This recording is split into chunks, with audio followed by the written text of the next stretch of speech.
ഈ കാഴ്ച കേരളത്തെ ഞെട്ടിച്ചതാണ്. സുഹൃത്തുക്കളെ, ദൈവം ഭൂമിക്ക് കൊടുത്ത അത്ഭുതം കാണണോ? ഇതൊക്കെ കണ്ടിട്ടിനി മരിച്ചാലും സാരമില്ല. നിങ്ങൾ ഈ കാഴ്ച നോക്കിയേ. ദൈവമേ, എന്ത് ഉയരത്തിലൊക്കെ പോവുമോടി? അത്ര ഉയരത്തിലൊന്നും പോവില്ല. നീ ഇതിനു മുന്നേ കേറിയിട്ടുണ്ടോ? പിന്നെ കേറാതെ. എന്റെ ഫേവറേറ്റ് റൈഡാ ഇത്. ഞാൻ താഴെ നിന്ന് കണ്ടിട്ടുള്ളതല്ലാതെ ഇതിൽ ഇതുവരെ കേറിയിട്ടില്ല. എടി, ഇത് പേടിക്കാവൊന്നുമില്ല. ഇവിടെ ഉള്ളതിൽ വെച്ച് ഏറ്റവും സിമ്പിൾ റൈഡാ ഇത്. എന്നാലും ഇതിങ്ങനെ താഴോട്ടും മുകളിലോട്ടും ഒക്കെ പോകുമ്പോ ഒരു പേടി ആവത്തില്ലേടി? ചുമ്മാ പൂളിലൊക്കെ ഇറങ്ങി തുള്ളിച്ചാടി നടന്നാൽ മാത്രം പോരാ, ഇതേപോലുള്ള അഡ്വഞ്ചറസ് റൈഡിലും കയറണം. നീ ധൈര്യമായിട്ടിരിക്കും, ഞാനില്ല കൂടെ. ശരി. എല്ലാരും പിടിച്ചിരുന്നിട്ടുണ്ടല്ലോ അല്ലേ? യെസ് ചേട്ടാ, വേഗം സ്റ്റാർട്ട് ചെയ്യ്. എടി ധൈര്യശാലി. അയ്യോ പേടിയാവുന്നേ അമ്മേ, അയ്യോ. എടി കണ്ണു തുറന്നു നോക്കടി. പോടി. എടി നീ കണ്ണു തുറക്ക്. നീ പോടി, ഞാൻ ചത്താലും തുറക്കൂല. ഇതാരെങ്കിലും ഒന്ന് നിർത്താവോ? മിണ്ടാതിരിക്കടി, നിന്റെ ഒച്ച അങ്ങ് വണ്ടർല മൊത്തം കേക്കാലോ. എടി നീ ഒന്ന് കണ്ണു തുറന്ന് നോക്കടി, എന്നിട്ട് ഡയലോഗ് അടിക്ക്. പോടി. അയ്യോ ഇതാരെങ്കിലും ഒന്ന് നിർത്താവോ? എനിക്ക് മതിയായേ.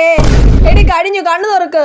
കഴിഞ്ഞോ? കണ്ടോ, ഇതൊക്കെ ഇത്രേ ഉള്ളൂ, സിമ്പിൾ. നീ കണ്ണടച്ച് വെച്ചിട്ടാണോ സിമ്പിൾ ആണെന്ന് പറയുന്നത്? അപ്പൊ ഇങ്ങനെയായിരുന്നല്ലേ നിന്റെ അഡ്വഞ്ചറസ് റൈഡ്? ഇതൊക്കെ എന്റെ ഒരു ട്രിക്ക് അല്ലേടി. വാ, അപ്പുറം വേറൊരു അഡ്വഞ്ചറസ് റൈഡ് ഉണ്ട്, അതിൽ കൂടി നമുക്ക് കയറാം. മിണ്ടി പോരുന്നു നീ.